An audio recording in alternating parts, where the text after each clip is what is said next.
अब उस खबर का जिक्र करते हैं जिसकी चर्चा देश भर में है, सियासत में है और महिलाओं में भी है। महिला आरक्षण बिल पेश हुआ नई संसद की कार्यवाही के पहले दिन कार्यवाही के साथ लोकसभा में मोदी सरकार ने नया महिला आरक्षण विधेयक पेश कर बड़ा राजनीतिक दांव चला है। पूरी खबर रिपोर्ट के जरिए समझिए।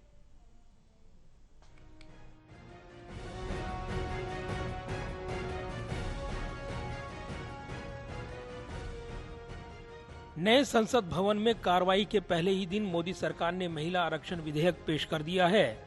लोकसभा में आज संविधान संशोधन बिल यानी नारी शक्ति वंदन विधेयक पेश किया गया। इसके मुताबिक लोकसभा और राज्यों की विधानसभाओं में महिलाओं के लिए 33% रिजर्वेशन लागू किया जाएगा। इस फार्मूले के मुताबिक लोकसभा की 543 सीटों में से 181 महिलाओं के लिए आरक्षित होंगी। इससे पहले नई संसद में अपना पहला भाषण देते हुए पीएम मोदी ने कहा कि देश की नारी शक्ति के लिए सभी सांसद मिलकर नए प्रवेश द्वार खोल दें। इसका आरंभ हम इस महत्वपूर्ण निर्णय से करने जा रही हैं। महिलाओं के नेतृत्व में विकास के संकल्प को आगे बढ़ाते हुए हमारी सरकार एक प्रमुख संविधान संशोधन विधेयक पेश कर रही है। इसका उद्देश्य लोकसभा और विधानसभाओं में महिलाओं की भागीदारी को विस्तार देना है। पीएम ने कहा कि नारी शक्ति वंदन अधिनियम के माध्यम से हमारा लोकतंत्र और मजबूत होगा। महिला आरक्षण को लेकर संसद में पहले भी कुछ प्रयास हुए हैं। 1996 में इससे जुड़ा बिल पहली बार पेश हुआ था। अटल जी के कार्यकाल में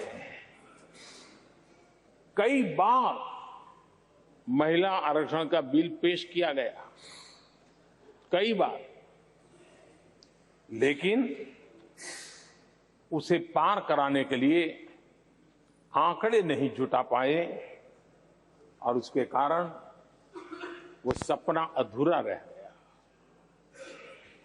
महिलाओं को अधिकार देने का, महिलाओं की शक्ति का उपयोग करने का वो काम, शायद ईश्वर ने ऐसे कई पवित्र काम के लिए मुझे चुना है। नया महिला आरक्षण बिल पेश करने की प्रक्रिया के दौरान विपक्ष ने भारी विरोध किया। कांग्रेस नेता अधीर रंजन चौधरी ने कहा कि मनमोहन सिंह के कार्यकाल के दौरान बिल लाया गया था, ये बिल अभी मौजूद है।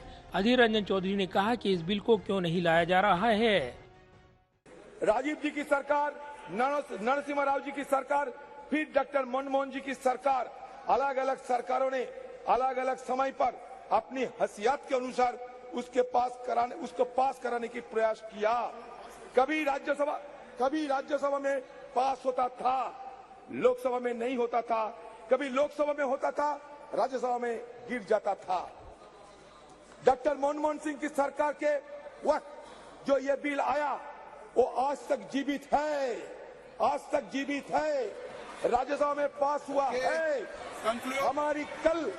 हमारी CWC कांग्रेस कार्य समिति की बैठक में जो रेजोल्यूशन पास हुआ, प्रस्ताव पारित हुआ, उसमें ये मांग की गई है। इस पर गृह मंत्री अमित शाह ने कहा कि हम नया बिल लेकर आए हैं, आप जानकारी दुरुस्त कर लीजिए। माननीय अधीर रंजन जी ने दो चीजें फैक्चुअली इनकरेक्ट कही है, या तो वो विड्रॉ करे या तो आपने सदन के टेबल पर उसको रखवाना चाहिए। एक, महिला आरक्षण बिल लोकसभा में पास हुआ था, कभी पास नहीं हुआ। और दो, कि ये बिल पुराना लोकसभा में लंबित है। ये बिल 2014 में ही लोकसभा को विघटन के साथ ही ये बिल निरस्त कर दिया गया है। माननीय अध्यक्ष, दोनों स्टेटमेंट फैक्चुअल इनकरेक्ट स्टेटमेंट है। इनकी स्पष्टता मैं आपसे अपेक्षा करता हूं कि इसकी स्पष्टता उनसे मांगी जाए, या तो रिकॉर्ड से दूर किया जाए, या तो वो उसके समर्थन में कोई डॉक्यूमेंट टेबल पर रहे। इसके बाद विपक्षी सांसदों ने बिल की कॉपी को लेकर हंगामा किया। उनका कहना था कि उन्हें बिल की कॉपी नहीं मिली है। इस पर सरकार की ओर से कहा गया है कि नई संसद की नई तकनीक है, बिल को अपलोड कर दिया गया है। इसके बाद महिला आरक्षण बिल को पेश करते हुए कानून मंत्री अर्जुन राम मेघवाल ने कहा कि हम ऐतिहासिक बिल लाने जा रहे हैं। अभी लोकसभा में 82 महिला सांसद हैं। इस बिल के पास होने के बाद 181 महिला सांसद हो जाएंगी। यह आरक्षण सीधे चुने जाने वाले जन प्रतिनिधियों के लिए लागू होगा, यानी ये राज्यसभा और राज्यों की विधान परिषदों पर लागू नहीं होगा।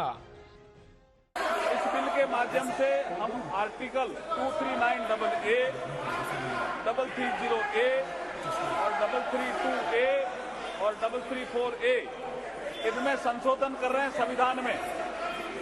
अध्यक्ष जी, 239AA के माध्यम से 33% सीटें national capital territory of Delhi के लिए महिलाओं के लिए रिजर्व होगी। आर्टिकल 330A के माध्यम से तो reservation of seats for SC/ST in house of people. संसद में महिलाओं के आरक्षण का प्रस्ताव करीब 3 दशक से पेंडिंग है। 2010 में मनमोहन सरकार ने राज्यसभा में महिलाओं के लिए 33% आरक्षण बिल को बहुमत से पारित कर दिया था। तब समाजवादी पार्टी और आरजेडी ने बिल का विरोध करते हुए तत्कालीन यूपीए सरकार से समर्थन वापस लेने की धमकी दे दी थी। इसके बाद बिल को लोकसभा में पेश किया गया, तभी से महिला आरक्षण बिल पेंडिंग है। आज सुबह जब कांग्रेस की संसदीय दल की अध्यक्ष सोनिया गांधी संसद भवन पहुंची, तब उनसे महिला आरक्षण बिल को लेकर सवाल किया गया, तो उन्होंने कहा था कि ये बिल तो अपना है।